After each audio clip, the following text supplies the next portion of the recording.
Iikot tayo dito guys. Titingin tayo kung ano yung mabibili natin dito sa taas. Napakadaming mabibili talaga dito. Grabe. Pera lang yung wala.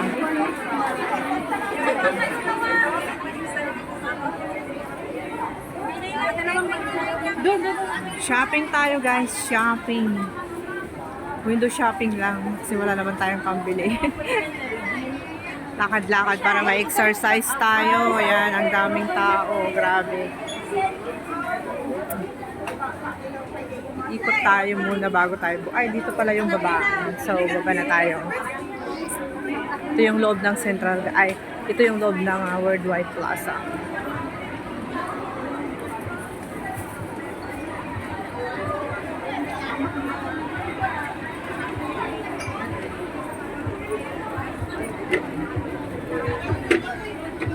Daming tao. Ayan ang Worldwide Plaza. Nandito tayo ngayon sa first floor guys. And bibili tayo ng ating lunch. Gusto ko yung fish kasi tagal ako hindi kumakain ng fish. Walang fish doon sa bahay. At ako ay gutom na.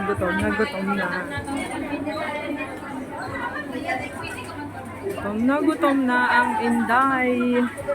Hindi pa ako nagla-lunch. Anong oras na? Magdi-dinner na naman.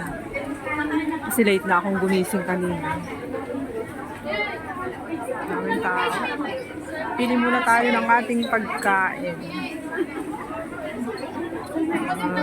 Puro ulo ang makikita dito sa video, no?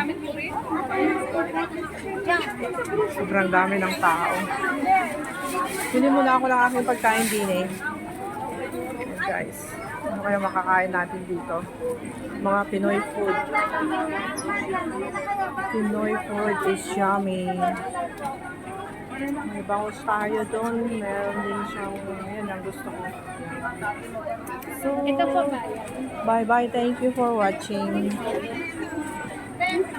Daming tao dito guys, no? Siksikan talaga, di ba? Ayun, meron siyang salted egg.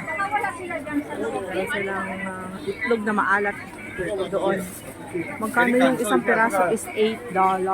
Oh no. Tapos may kalamansi. Oh, mahal naman. Yung isang piraso ng itlog na maalat ay $8. Oh no. Gold talaga yung mga pagkain Pinoy dito.